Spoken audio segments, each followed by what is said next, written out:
Public hearing to consider a tax abatement agreement with Panda High Plains Hemp Gin Incorporated, or LLC, excuse me. And today we have guests from the company. What I'd like to do is for each of you all to stand and introduce yourself and your title with the company. And so there. Clark, we start with you, sir. Thank you, sir. My name is Bob Carter, and I'm chairman of the board. The least informed person in the whole deal. Here's the real brain power right here. Thank you. Good afternoon, everyone. My name is Blake Carter, and I'm the Vice President of Operations at Panda Biotech. Thank you. And I'm Dixie Carter, President of Panda Biotech. And Lee? Lee McCormick with Community Development Associates. I'm the municipal advisor working with the Michigan Economic Development Corporation on the tax-exempt bond portion of the project. Thank you. Henry? Thank you, Judge. Henry Florstrom, President and CEO of the Wichita Falls Chamber of Commerce. And Dave? David Leeser, Vice President of Business Recruitment for the Wichita Falls Chamber of Commerce. Good deal. Thank you all for being here. We do have Commissioner Mark Beecham is on the phone with us. I don't know if we have anyone else from the public on the call-in number. Okay. This time. Be there to meet you all, but hello and welcome to the show. That's Commissioner Beecham. We have this great opportunity with people we've got to know and feel like y'all are more like family than people from the Metroplex. And from the day we sat down and talked, and probably one of the neatest things, these people knew what we were talking about. I didn't know a whole lot. David knew some more about it, but Commissioner Mahler came in, and from our side, I think, presented to you all, we do have someone knowledgeable about what you do and is one of the leaders in the program and coming in the state. And you all have made the application, paid the application fee. We reviewed that. It certainly was fine. We have also put out a proposed agreement. We did send that to the Burke Independent School District since they are the only other taxing body in the area to be brought into this tax abatement zone. And Dixie, with that said, why don't you tell us about what you all do? I've had people ask me, well, are they going to make the funny stuff? Or what are they going to make? And I said, well, there's fun stuff they're going to make. That's a good way of saying it. You just want me to do it from Yes, right right here? there. Right. Okay. Can I just? Yes, just ma'am, just please. a Yeah, the little bit? governor said you can do that. Okay. You let me move this mic over a little closer. Do you want me to sit at the chair or? You should. Yeah, You wanna that'd do be it? fine. We've got a live mic right there, so you'll be good.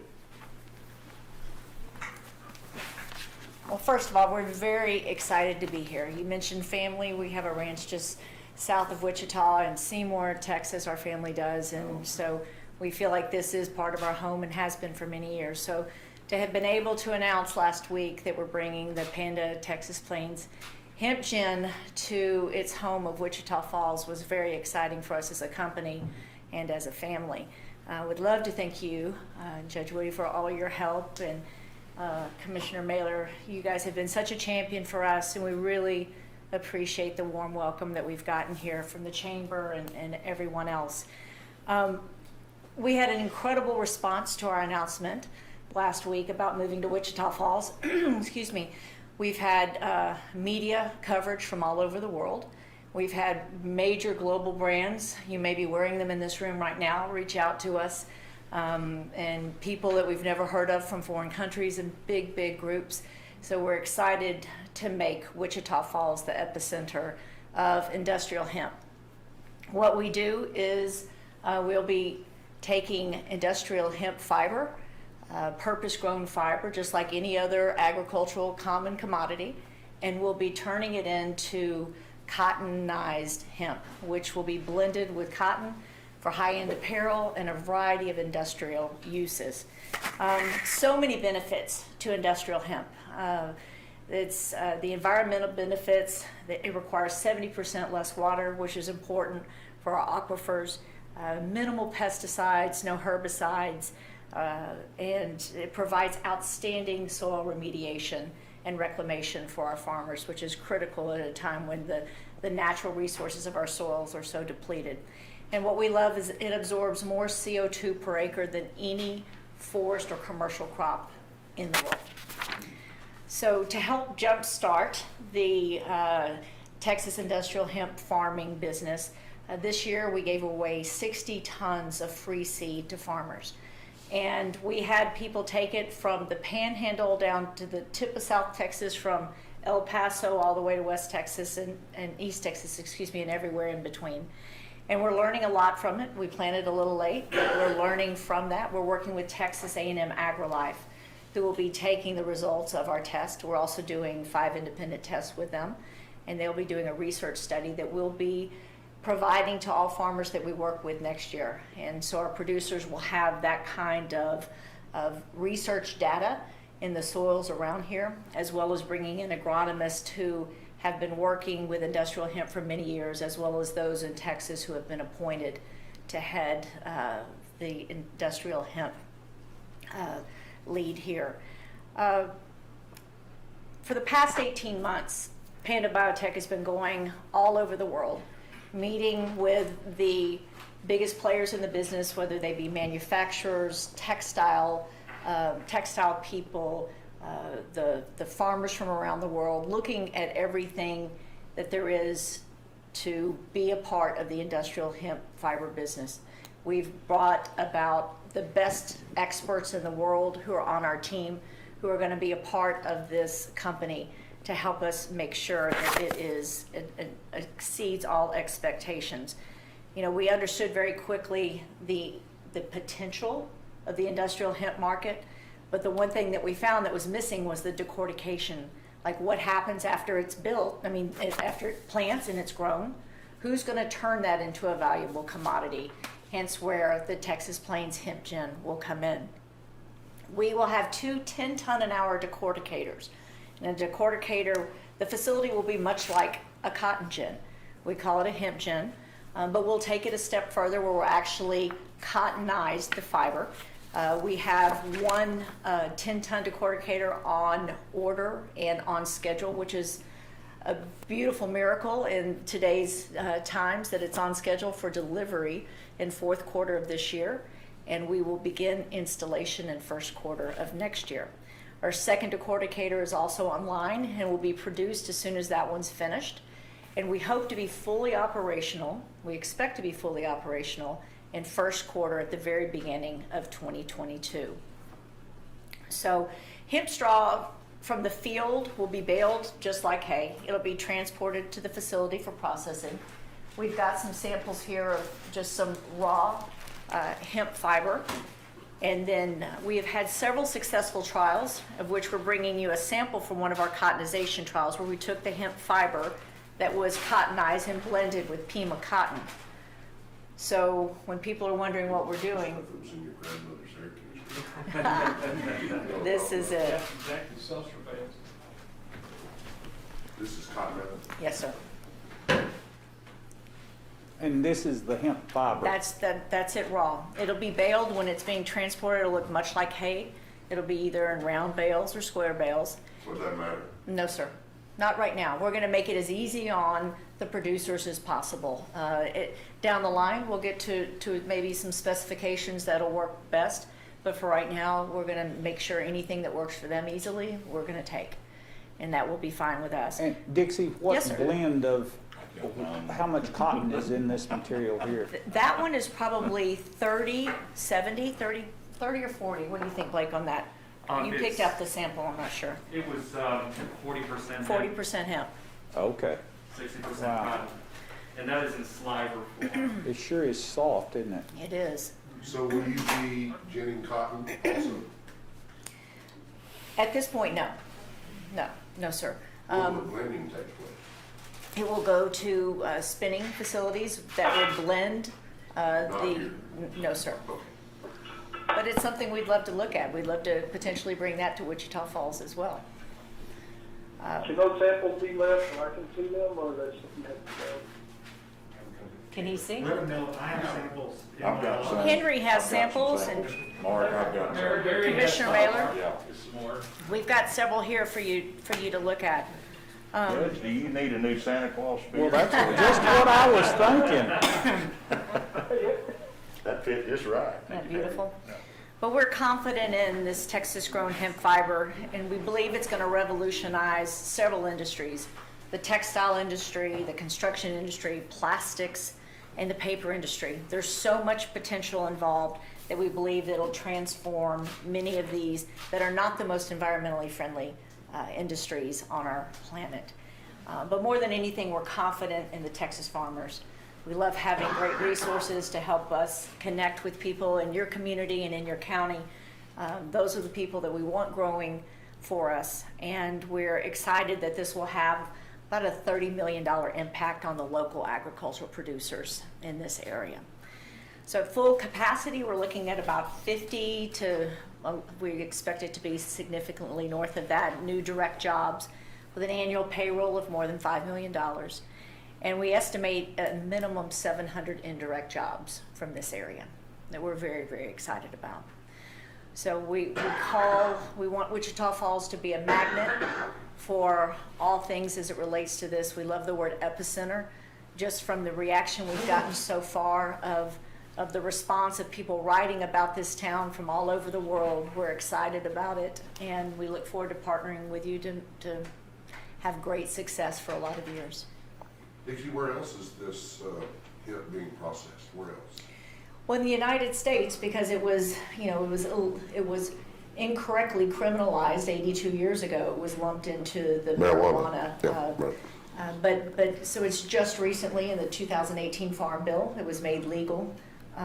It'll be our goal as a company to help it become classified as a regular agricultural commodity, no different than cotton or corn or anything like that. And we hope that that will happen sooner than later. So in the United States, this is new what we're doing. Okay. Right now, the majority of exported cottonized hemp is coming from China. I would say they probably produce 95% of the world's export of cottonized hemp. They use a majority of it for their own uses domestically, for all kinds of things, from whether it be Army uniforms to apparel to all the industrial applications, etc. And so they have a small amount that they export. You would think a large country like China would have a lot of agricultural land, but it's being used to feed their people. And they don't have the right soil.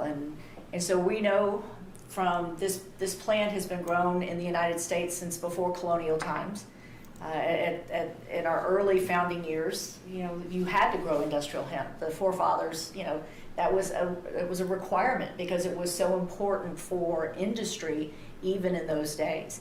So in Texas, farmers who we believe are the best in the world, they were the ones that were growing a big part of it, in the early 1920s when it became categorized as they couldn't continue growing it. And during World War II, they made a reversal of it, and they did a huge campaign, Hemp for Victory, and trying to get people to produce it because they all of a sudden realized, what are we going to do? We need it for parachutes and ropes and a variety of other things. So the United States military, Department of Defense, is very aware of how important this is. We know you have a great base here in town that we look forward to partnering with as well. Any questions? Are we gonna be able to help our local farmers learn how to grow this stuff? Yes, sir. That's why we did the free seed giveaway. And that's why we've invested in multiple studies this year with Texas A&M AgriLife. They're really leading the charge in the state of Texas for education and understanding of hemp and how it can grow in the different environments throughout the state of Texas. Like I said, we're participating in all 5 of their studies, so we'll be able to see it in this region, more in South Texas and in different places. But we've brought on, 2 of the foremost agronomists. We'll have the research study that we'll be able to share. We've brought on a meteorologist to help us, who is our ABC meteorologist in Dallas, Texas, Pete Delkus, who is a really top man in his field. So we feel like we've put all of the pieces in place. We've sourced the seed, the finest seed, for the farmers to be able to purchase.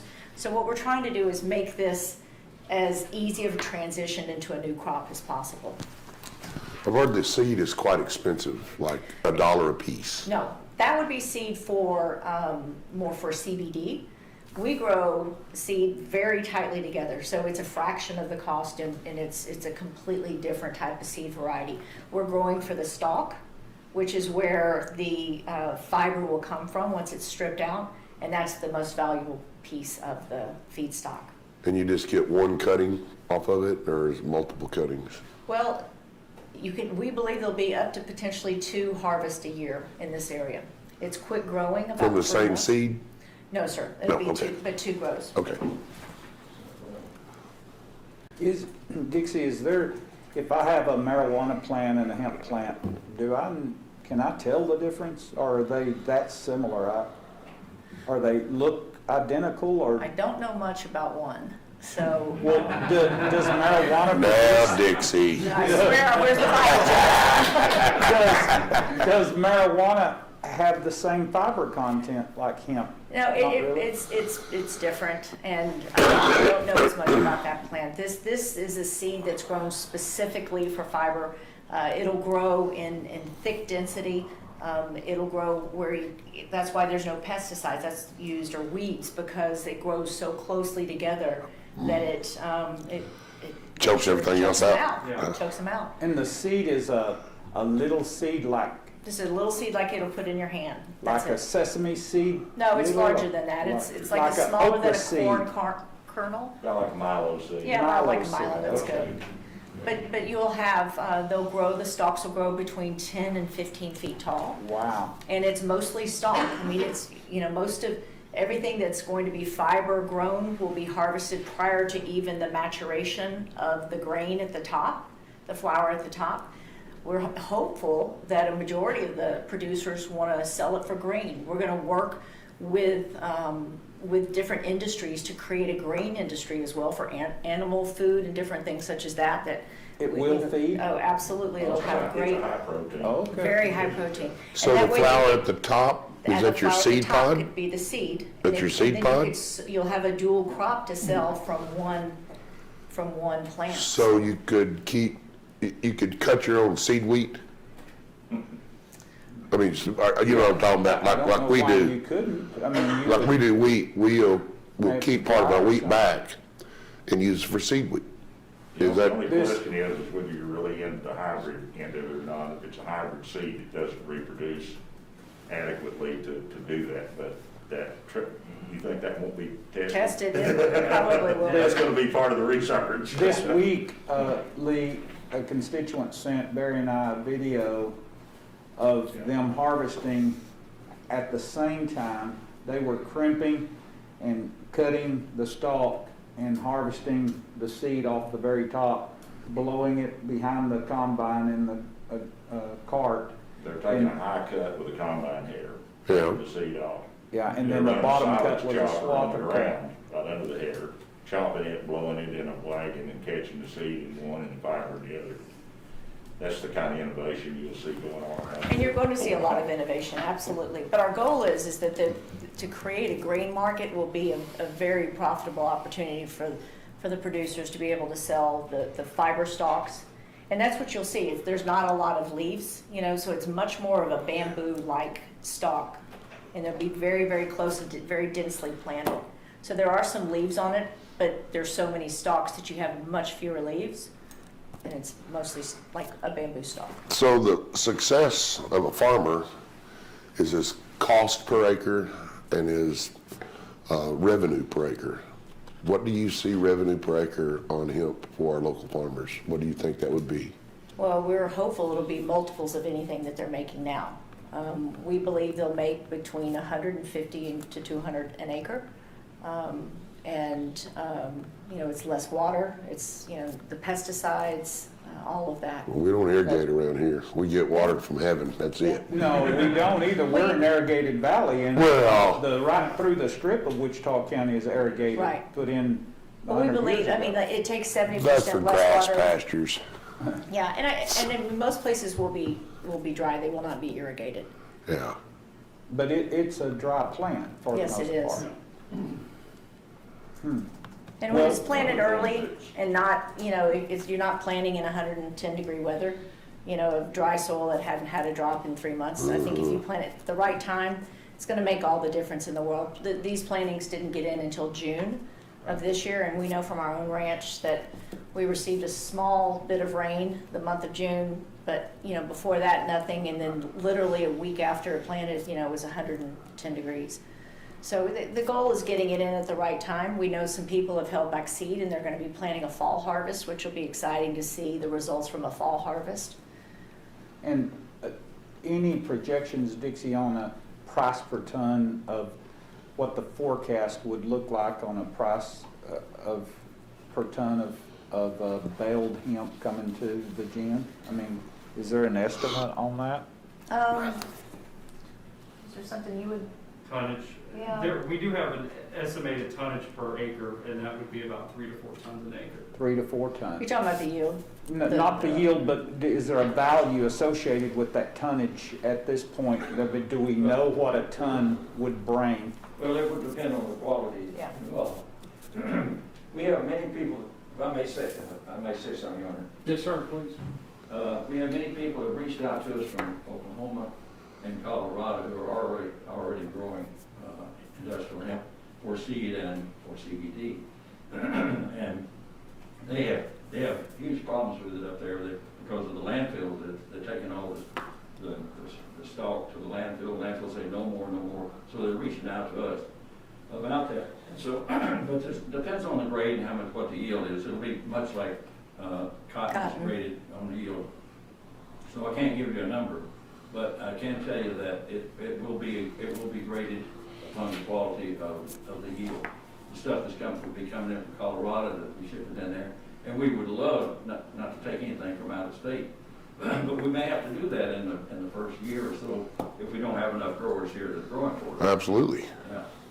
But that when it's grown for the other areas, it's not as other items. It's not as valuable as if it's grown just for fiber. But the oil is basically out of the seed itself. None is coming out of the stalk it's not any kind of process. It's a dry woody core with the fiber, and that's what the decortication does. It strips the fiber out of the dry woody core, and then then we will process the fiber into animal bedding. The herd into animal bedding. We're talking to people right now for paper opportunities, for bioplastics.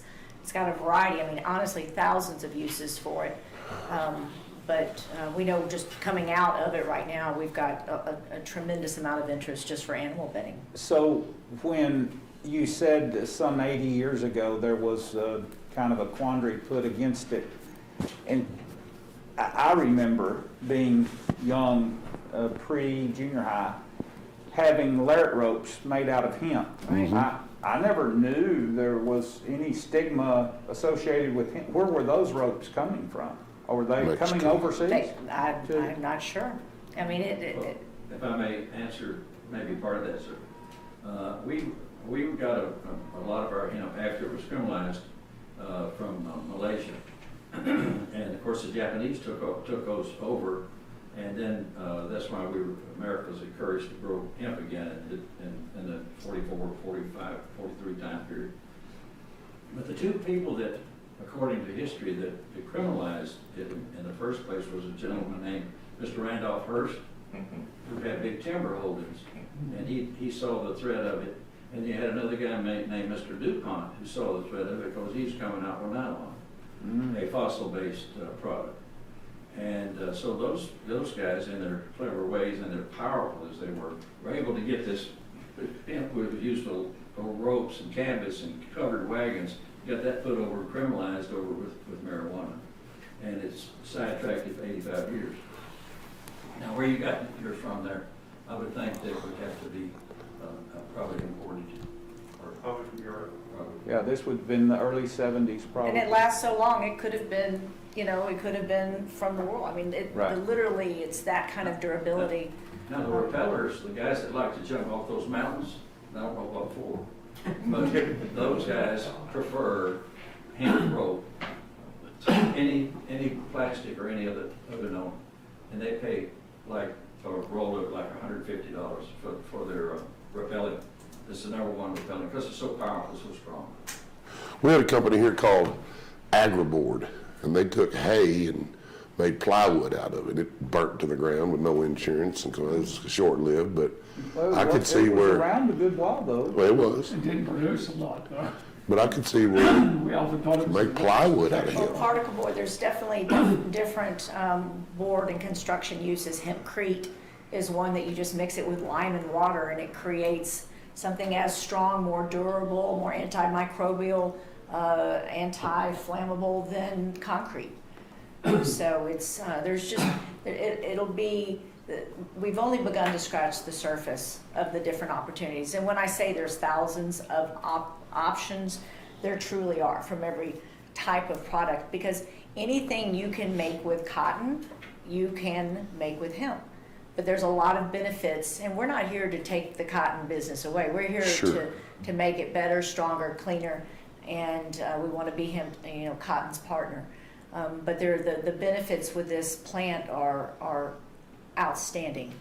And there's not a single other crop on this planet, like I said before, that can touch the environmental benefits, the antimicrobial, every mask we have on in here, May I add something, yeah. Dixie?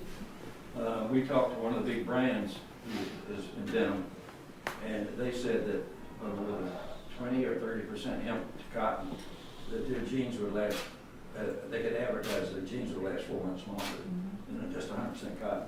It says that's what the value we need to give our customers. Yeah. It's a very strong fiber. And what we love is it's one of the rare cradle to cradle opportunities today. The way that it's environmentally friendly to the land and how it's farmed, the environmental farming opportunities, the clean manufacturing technologies that we're going to be using with it, to how it's processed into the textiles, and then the biodegradability of it. So it truly is a ground to ground, land to land, cycle, growth cycle. Dixie, what does the Carter family done all these years to make a living? They, Don't answer that, Dixie. I mean, you haven't always been in the hemp business. no, I think that's the great thing about this is Panda Energy, the predecessor to this company, has built 22 projects for more than $12 billion of big construction power plants, solar plants, biomass. So they've been in that type of industry, hydro plants all over the world, all over Texas. They understand big manufacturing operation. I don't know if there's anybody better in the world to run a plant to make sure that this is done the right way. And they've returned great profits to their investors and have had tremendous success. Okay, cool. There is another component to this that I think really is going to serve us very well, and that is the conservation component. We desperately need a rotation crop in the rolling plains of Texas, not just the rolling plains, but all over, but I'm more about the rolling plains. It's vital that we do it. It almost goes back to biblical law. When you rotate crops, your soil does better. And from a conservation standpoint, we're very excited about being able to have a cash crop, rotation crop, which will build our soil, take care of a lot of the diseases and the weeds and other things that we deal with. And we're also kind of excited about being able to go out there and cut it. And it's a fairly short growing period crop too, which also makes it fit very well, which could allow us to raise 2 crops in a year. There's really potential for that. That's one of the things we're going to be doing a bunch of research on as to what our planting dates need to be, soil temperatures and all that stuff. But from a conservation standpoint, it also gives us the opportunity to raise something that's very dense as far as the root structure is concerned and about the cover that we can put back on the deal. We can go out there and cut a tremendous hemp crop off and leave this much residue. and you can go back through there and shred it, you'll have total soil protection Right. behind that crop, which is vital to us. We go more to minimum till, so we really got excited since we first had this conversation. I've been talking with some of our soil and water conservation leaders in Texas, and it'll provide us with topsoil in place, it'll provide us with cleaner water, less residue in our reservoirs. It has tremendous conservation advantages that I think we can put to work. But that's just a plus for growing a crop that's gonna be a good, I think a Financial good boost. profitable crop for farmers and ranchers in Texas. And, well, Barry, do you foresee, can you turn around and no-till, if you cut that off and put in a fall crop, can you no-till those stalks similar, I guess it'd be no different much than cotton as far as the stiffness of them? I know some guys in the rolling plains of Texas, if it can be done, they'll figure out how to do it. I promise you. I got full confidence in it. We got some of the best in the world I right think here I've in this part quoted of you the once or country. twice on that. Yeah, well, I'm telling you, they'll figure it out. They do that. Yes, I think so. Well, because of the soil reclamation, they're saying you could plant immediately afterwards without a fallow period, and it's, I mean, like he's saying, the environmental benefits to the soil, not just the, you know, the financials of not having to use the water, but the water resources, the no pesticides. The textile industry uses 17% of the world's pesticides. So, may I say something? Yes, sir. There's 5 words that really emphasize on us choosing Wichita Falls, and we heard them here in your room, your courtroom. And those words were, well, we're gonna figure it out. And it was when we had that meeting with your Honor and Barry, Yeah. we saw the can-do attitude that we saw here. And that, well, that's all we can talk about, the can-do attitude that we saw in that meeting we had with you and Barry. And so when we're sitting down, we had 2 other locations we were looking at. That was primarily the reason that we said, here's some guys that said, we don't have to have every answer to this thing right now, because it hadn't been done before. That said, we can figure it out. And so, Barry, We got some folks in this part of the world that'll figure it out. and that's why we came out here to be partners with you and Good. work with you on this thing. That's super. And we want this to So very, very benefit. responsible. You're all- My job is picking very good. That carries a lot of responsibility. We gotta make this work. Yes, we do. We'll figure it out. We'll figure it out. I think it's gonna be great for our Yeah, town. oh, I do too. I think it fits. It fits. It's going to be great for the producers. That, you know, we're just as excited for them to have a success story. I mean, this country, this agricultural community in our country needs a success story, you know, and we want this to be the place that, again, to use the word epicenter of how this story grows. Absolutely. Well, there's a lot of positivity in your attitude here. I mean, words like, you ain't seen nothing yet are pretty common here too. And I have Is that like hold my beer? I'm gonna try something. And I do have to compliment, the chamber has been absolutely Yeah. fantastic to work We're with. blessed. You know, calling us to say, hey, this new, you know, company's going in Austin, what if we were to get them to come, I mean, like, so we're already having these conversations, we met earlier today, about, you know, what other kind of industry can we attract to your city and your county?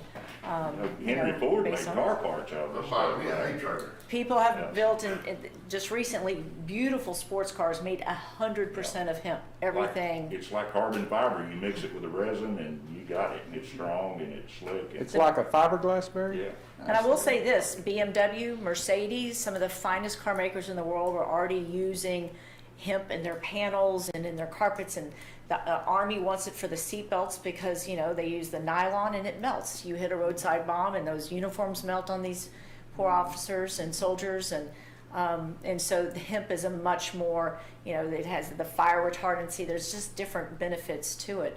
But it's just lots of opportunity.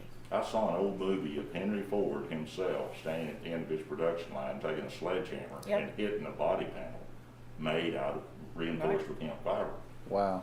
So we need to get the American car manufacturers. Yeah. That'll be something that we'll be working very hard, is to get them to lead this charge instead of the European car manufacturers. We'll just let Pruitt do it, right, Barry? We could. Yeah. We could. Very cool, very cool. Wow.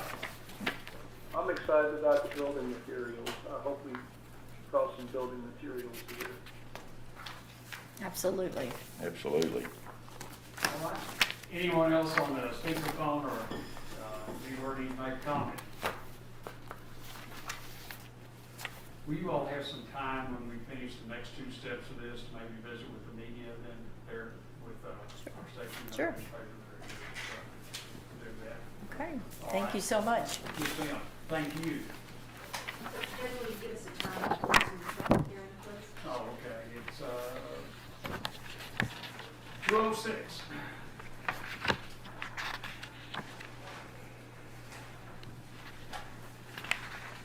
Okay, the item, first item of business that we have to follow the public hearing is to discuss, consider, and take action to approve for commercial tax abatement in Wichita County. We have, I'm sorry, let's take these. Yes, the application, I skipped that word, that was kind of key. About 2 weeks ago, the company made an application, filled it out, paid their application fee. We accepted that, but we need to adopt the acceptance of that in court. I'd ask the court to take action. So on that. moved. Thank you. Second. And just a special note to that, I want to thank Tracy, which dove right into the middle of that, Tracy. Yes. And worked vigorously to put us to something great together, and we appreciate the hard work. You all the first under that new vote. Yeah. That's it for all concerned. Any other comment on this item? Okay. All in favor, signify by saying aye. Aye. Opposed, Aye. say so. Okay, carries 5-0. Wow, that scared me when you said that. He's on a delay, Judge. Yes. Yeah. All right, now, item number 3 is discuss, consider, and take action on an order with request to Panda High Plains Hemp Gen LLC and our one or more subsidies or affiliates projections authorizing certificate, approving the order and public hearing. In the public hearing, Lee, I think this is the one where in the document we originally had, the public hearing was going to be done before this meeting this morning on the bond issue. That was delayed due to technical difficulties. They're going to do it Wednesday, so you have written us an option order that changes that. That's correct, Judge, yes. Yeah, I didn't have a chance to look at that between. We're originally scheduled to have a public hearing held by bond counsel this morning via toll-free conference line to meet the federal and state requirements for public hearings. Unfortunately, they had some technical difficulties. They couldn't get the line open until 9:15, and even though they were pretty certain nobody had dialed in, just to be safe, they're going to go ahead and re-hold the public hearing next Wednesday at 9 o'clock.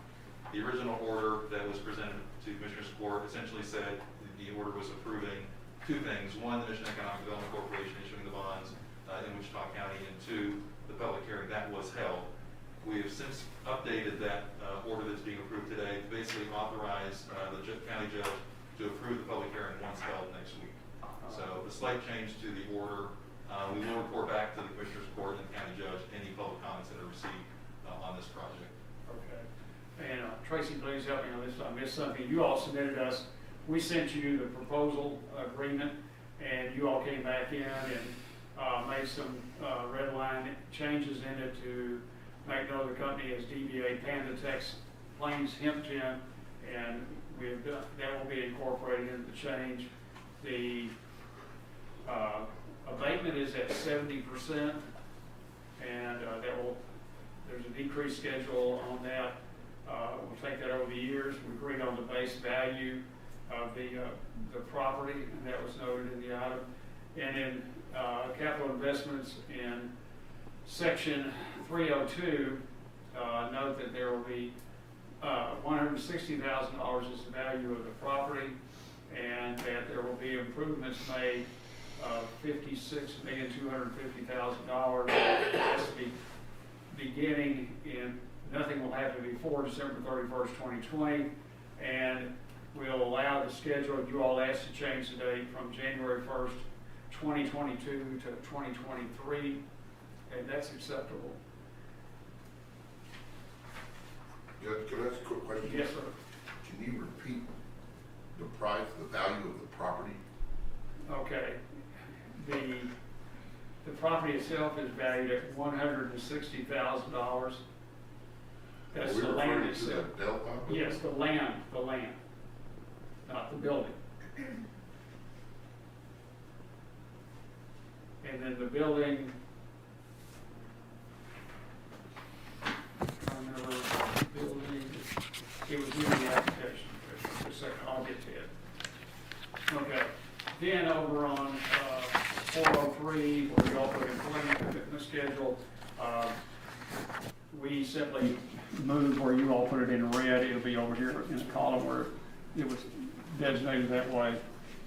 And then it goes through the schedule below in the narrative, lining out the jobs that you all said would come in by those years.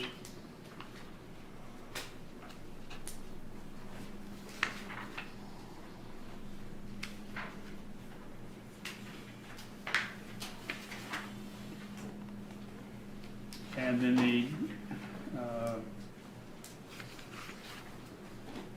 you all changed the address for the mailing. That was the only other thing we had. And otherwise, the document,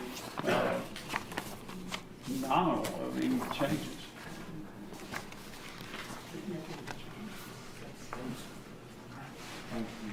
Let me look up that value for you, Commissioner. As many times as I look at it, I'll be able to tell you if I'm afraid I'm going to tell you wrong.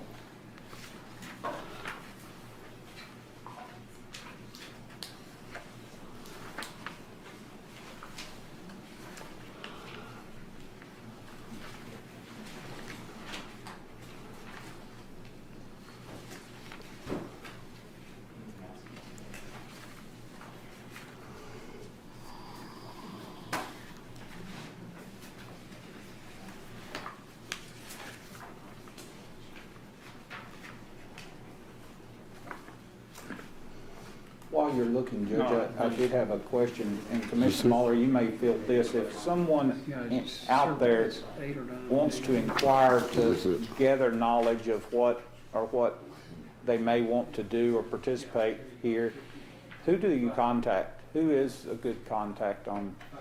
David Graff. David, our county extension agent. Okay. David Graff's working on. And he's been involved, These guys yeah. are working with Okay. him and Gotcha. Extension. So you gotta understand, Extension couldn't even mention industrial hemp a year ago. Until the legislative session passed it, made it legal, they now have a state specialist. And they've got several other specialists that are gonna be involved in helping, bring this thing along. In fact, David, myself, and several producers, we've got a little deal Thursday. We're gonna talk with somebody that's successfully grown it and get some ideas about how this may work. But David would be a good clearinghouse to get on the list, and I'm sure there'll be meetings and all kinds of informational things to come. If we put it through David's office, we've got a central location. Well, Barry, today, are those the producers of seed, are they multiple, they're producers of stock as well, or is a seed producer just a seed producer and a stock producer just a stock producer? I'm sure it's all the above. From what I'm gathering, just doing all the research that I do on it from around the world. Once again, this deal is brand new, and seed's going to be, this thing takes off, and the seed industry is going to be exciting because we're going to go for improved varieties, new varieties, what's going to raise the most biomass. And that's the thing, you talk about harvesting seed and harvesting biomass. Generally, a plant will do one or the other very well, but not necessarily both. Okay. And if you breed a plant up to raise stock, raise biomass, it's not going to be a great seed producer. It'll be a tremendous biomass producer. So, And that's our goal for the fiber for yeah, us. get the variety that you need. But there are seed companies that we source. There's 2 in the United States and 1 in China that we source 4 times of what we need for this project, this first project. And so, but I think that's going to be sourced from specifically seed companies. But we do know that there's already interest in Texas to start creating a great genetic and start developing their own seed here. Which would be a tremendous, help Additional to industry. get that done. And that'll evolve very quickly. People will find out, just like it has in the corn business, the cotton business, the wheat business, that seed technology comes on pretty strong. And we've got a great ag extension. AgriLife Extension's got a great program, seed program, and this could fit right into what they're already doing. But it's gonna be a learning curve, but like I say, I suspect it's gonna be pretty steep. But you're gonna make a lot of progress, I think, very, very quickly, once you get on the ground, get going, and. How many acres do you see planted here in this region? Around 45,000 acres. I would like a crop. Did Dove come in on, you know? I think they do. Kind of hard to find a bird, though. Hard to find a bird. Better have a dog. If we can have someone to hit them yonder. No, okay, that could be true too. They some of us can't hit them anyway, so it doesn't make any difference. Yeah, the value, as Mr. Harvey asked, is the current value on property is $5.528 million, and we'll change that. So that's, then all the improvements, the value will be on that and be decreasing off of 70%, which I hope is very, very good to you all and good to us. And, Will you be purchasing the property? Yes. All right. We've already signed a purchase agreement for it. the other nice thing that will do a lot to help that school district out too, as that comes in on full value. You might be able to get a little better football team play. Yeah, there you go. That's what I was thinking. Hire some bigger kids, yeah. Yeah. At any rate, Long-running joke in this court.